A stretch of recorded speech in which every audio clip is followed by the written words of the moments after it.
okay, I don't know, that's what I've been thinking about. Yeah.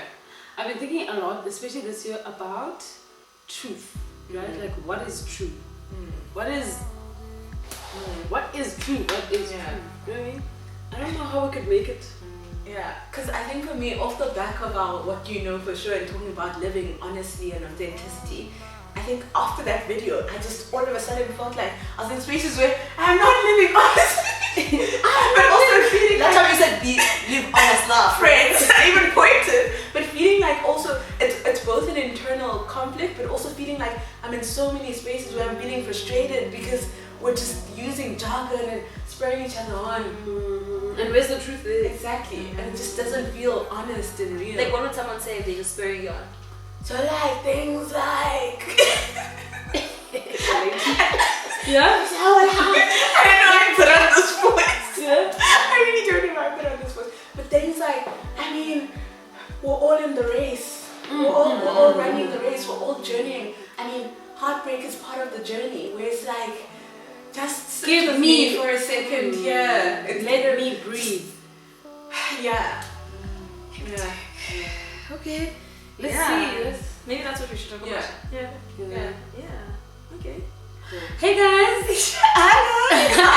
Welcome back. To our channel. Welcome back to Friends Chat, guys. This week we just thought, look, there's a lot that we've been thinking about in our individual lives, and let's just put it together. Yeah. And as untitled as it is, this is the heart of our channel, from our minds to the screen. So stick around and hear about some of our honest thoughts Yeah. and honest moments that we hope inspire you to have deep, authentic moments with the people you care about. Yeah. Okay. So if you want to hear all of this, guys, stick around.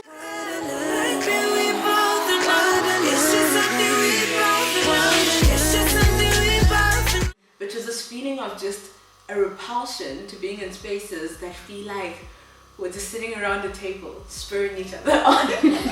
Spaces, so be it at church, be it in friendship circles, be it at work, we're feeling like we're simplifying things and we're being lazy without interrogating what the person is saying, but we're using jargon and just language to continue spurring each other on.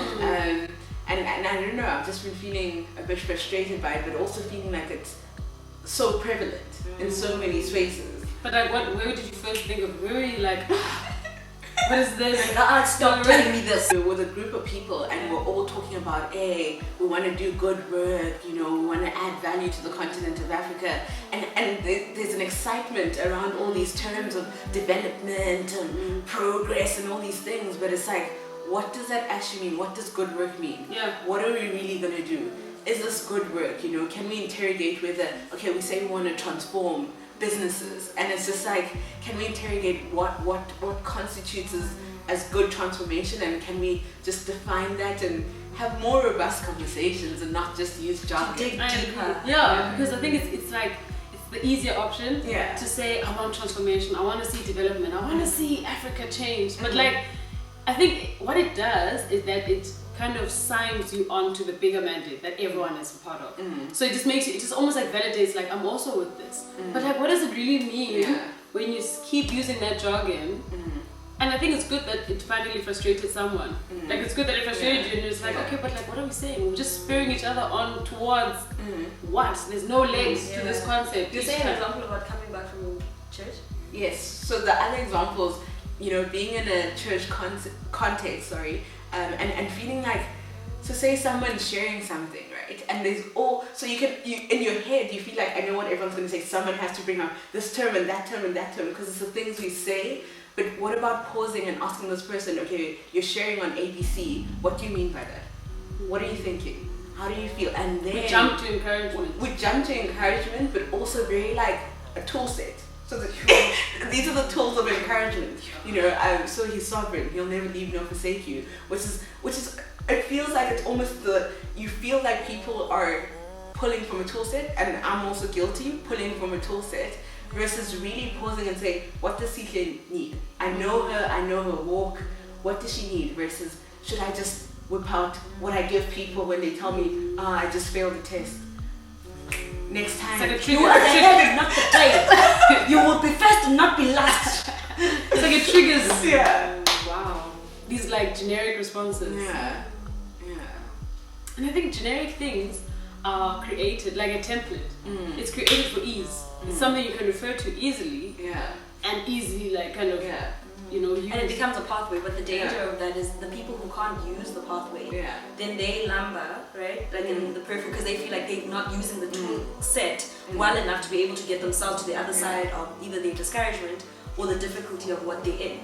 And I think, was there a point in time where as a culture it was different, and now we're in a culture where because there's not enough time and time is limited, where you have this cookie cutter mentality, but also you don't really want to engage. I don't really want to do a full story. It's It's easier to just say the easy thing, right? I don't want to go necessarily into depth about what you're going to share with me, because I don't know if I really want to know the full story. I don't even know if I want to be part of the people that have to check up on you in a week's time. You know what I'm saying? So then we resort to cheap advice. Okay, let me say this, and then hopefully someone else will be the one who actually carries you. Who carries it. And I think it closes up, it cheapens relationships. It makes them completely shallow and almost like hit and run. Just, you know, someone told you something hectic and hit and run, and I wonder if it was better in the past. On that, until you experience something, you can't exactly have the full answer and the full, even like breadth enough to advise someone. And maybe sometimes we take that for granted, and you advise the kind of like what would be right, but you have no experiential to say this is why I'm saying this, right? And I don't think you always have to have experience to be able to give good advice, but I think that experience definitely gives you an edge, right? So for me, like working in the hospital is really hectic, and I remember the one time I was on call, coming into contact with an HIV positive person's blood and just being like, oh my goodness, what does this mean? I actually know what this means. I'm going to have to be on ARVs and all of this, right? First go test, and then you test and you find out your results. Like, okay, cool. Then you have to take this medication to make sure you stay like healthy. All that stuff, like, you know what I'm saying? So the experience is traumatic and it's hectic. But because of the nature of medicine, I had to go back and be on call. Like, kind of cried out, come back, be on call, see the patients. But what was interesting is that when you share that kind of thing with someone, remember, it's already sensitive to say, shucks, this is what happened. People were quick to move to the, girl, you'll be fine, God is there, which is fine. Oh, it happened to my aunt, oh, it happened to my ban, oh, it happened to so-and-so. And what happened, without people knowing, is that it prevents me from being able to come to you, let's say 2 days later, to say, I'm still scared about that thing. I'm actually still nervous. I'm still praying to God that I don't contract this thing, you know? So I think sometimes let's like take a moment to say to someone, how do you feel? How is it making you feel? And I think it's from a good place, honestly. It's from a really good place, but like I learned through that experience that you isolate the person from coming back to you when you jump to the fullest, best advice you can ever give them. Now I'm still scared. It's a week later, but it's old news, right? I can't keep it coming to you and say, I am nervous. Yesterday I was so nervous about this thing. So let's take a breath and be like, what's going on? How do you feel? For me, it reminds me of, I think I was just thinking of Tingy's passing. It reminds me of a very good friend of ours who passed on in 2013, but before that, she'd always said stuff like she always thought she was going to die young, or like stuff like that, right? Like, and to hear some, like, I guess like in the biblical community where people can just be like, well, she said it, the power of life is in the tongue, right? Like, life and death is in the power of the tongue, and maybe if she, you know what I mean? Like, and like, or listening to advice and you're just like, but I don't understand why she died, and I don't understand, it makes no sense to me. Or people being like, well, I don't know, it's just like she lived her life, and you're just like, I'm struggling with all these tensions, but I can't speak about them to anybody else because they now represent a lack of faith, right? It shows that I didn't believe in God prior, or I'm not thinking about heaven properly enough, or like doing like all of these things where you're just like, this person was in my life, and the reality is that they're gone. And the reality is that when I'm sitting here and they used to sit next to me, or I'm like doing something that I used to do with them, I don't know how to cope with it. And nobody knows how to be like, what can I do? And I think the other thing is like, it's so interesting. I was saying to the girls earlier on, it's so funny to call you girls. I was saying to the girls earlier on, the people are in the middle. People will often say, what can I do for you? Yeah. And I think there's two parts to what I can do for you. There's what can I do for you? I'm saying that to you so that you know I've offered my presence. Yeah. And there's also the what can I do for you that says, I know I can see where the gaps are right now. Yeah. And I'm going to present myself to you and insert myself in the places where there's clearly gaps, right? Like, and I can be of help. Yeah. Because somebody who's grieving can't be like, hey, this is what, can you go and help me with SWOT analysis. you know, like they can't do that. But you can immediately see maybe that person, they need airtime to be able to call people, right? Because something's happened in their family, or maybe like videos need to be done for the funeral. I know how to do it. Like, doing like so those kind of things where it's like, oh, you're sick, okay, do you need I'll bring the pills, as opposed to just being like, you'll be okay, get some rest, drink some water, you'll be fine, come on. What can I do found for that you? incredibly interesting, the whole plug the gaps that are there. Plug the gaps that you know. And it's also, it's almost like it's laziness, right? It presents itself as helpfulness to say, like, what can I do for you? But it's almost lazy because you don't want to just see the obvious or engage, or to be like, actually, like you're saying, she will need airtime to phone her family. Oh, this happened, she might need a bus ticket to go home, let's speak as friends, let's put mine together, or plane ticket, things that are actually like useful and functional. what are you eating tonight? And it's very practical things, but or you've just not got a job that you're interviewing for. Practically is, let me look for hits for you that I think are suitable. Let me send them to you before going to the what can I do. There's obvious things, right? And need opportunities. Let me talk to whoever who's here. Let me edit your CV. Where's your CV? Send it. Let's see what's going on with it, right? Like it's like it's simple function. And I think maybe the question is it's people don't have time, maybe the finite time, right? And that's, they're not willing to. Yeah. It's willingness. It's willingness. Actually, I think it's a question around willingness. Like, and I think for me, it's my biggest measure of love, right? Willingness. And I think I've said so many times that, like, if someone is not willing to do something, there's nothing that you can say to me that will make me feel as if, oh wow, you know, I really appreciate it. Like, if I heard like Sharon was like, yo, geez guys, I know Miss is going through it, but like not right now, like I'm going through the most, but then calls me later to say, how are you doing? It already has tainted it because I'm aware that you're not willing to press into this with me, but you just want to present this thing. It's like the facade. It's the right thing to do. But why do we do it? Because it's the right thing to do, right? Like it's the right thing. It's a polite thing. It's a polite thing to do. That's true. It's a polite thing. And do you think sometimes politeness strips away honesty? Oh yeah. Some people are taught at home the culture of politeness. Do you want to eat? Do you want a piece of this? No, I'm fine. They're starving, but to be polite is to not accept this thing. Let the person have it.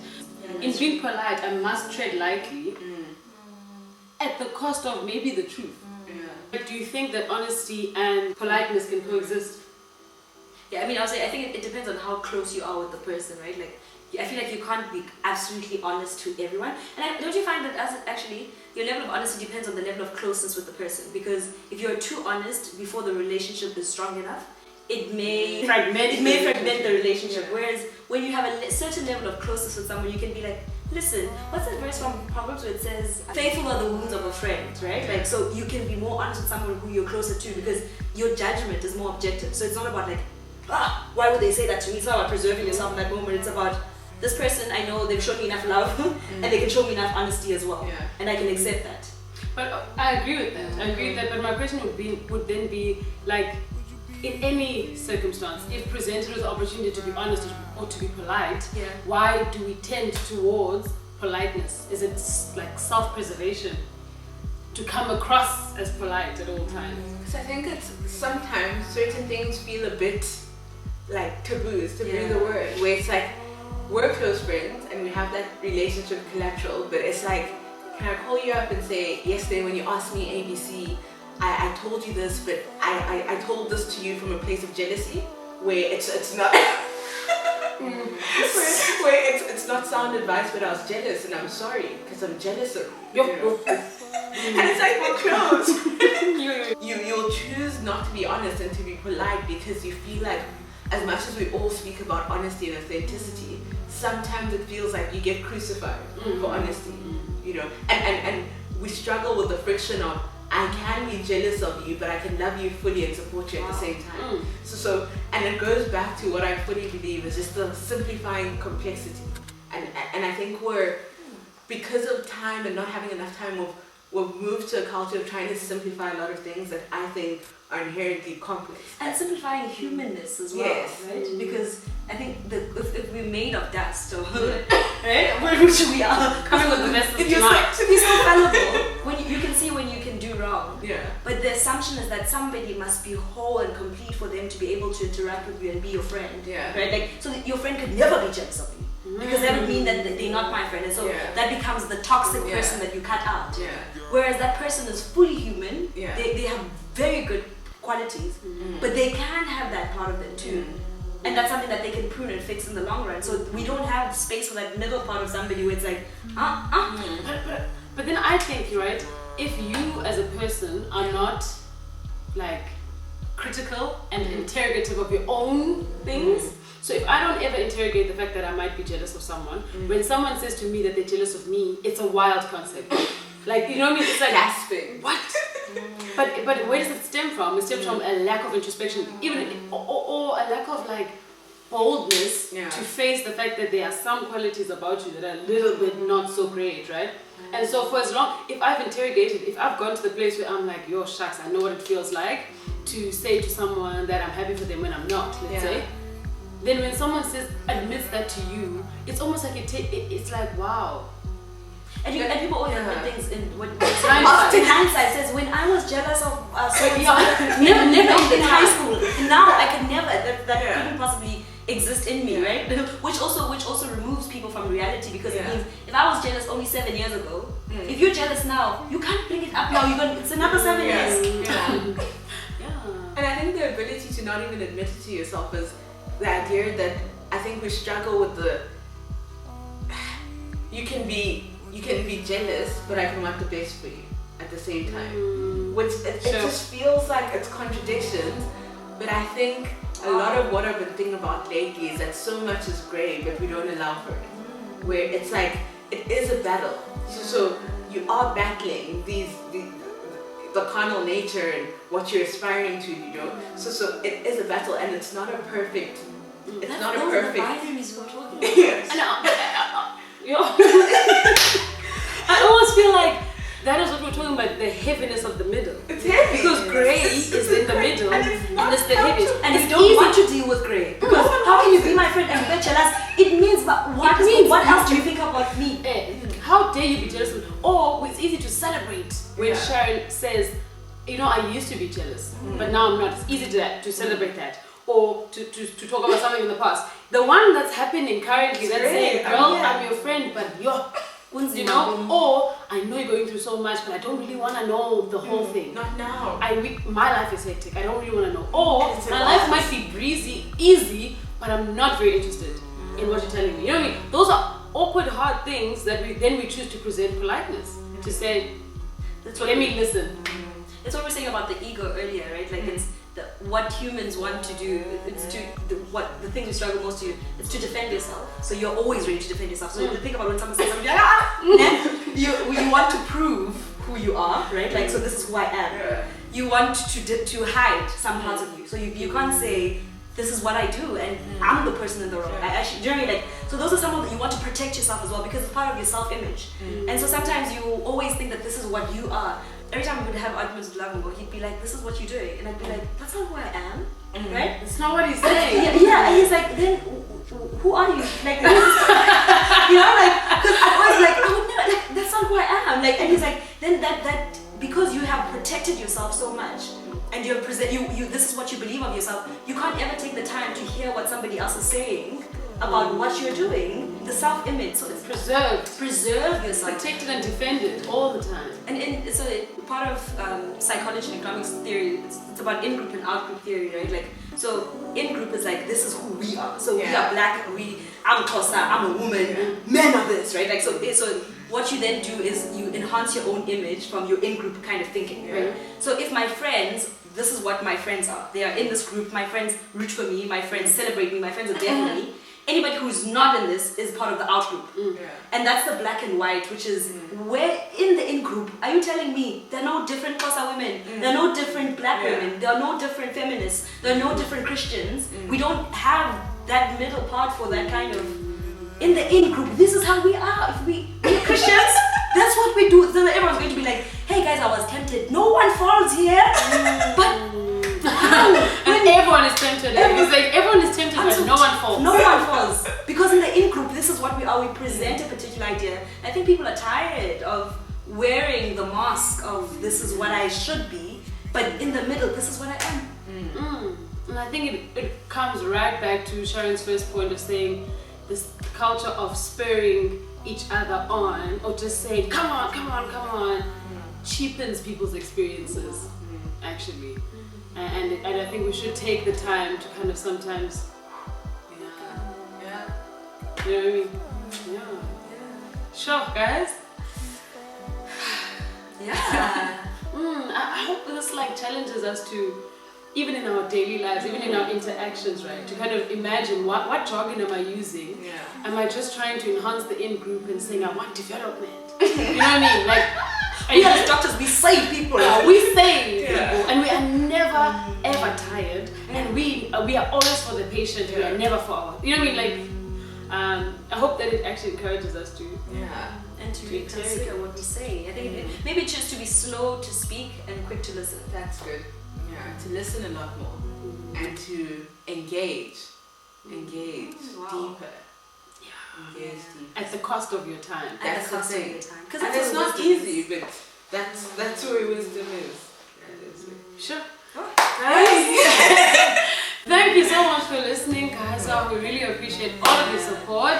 We're trying to chase 300 subscribers. Help us do it. Help us. Get to 1,000, please. Actually, let's dream big, guys. Get us to 1,000 subscribers, please. We really, we hope these videos mean something to you because they mean so much to us. You know? Comment, Like, share, and subscribe.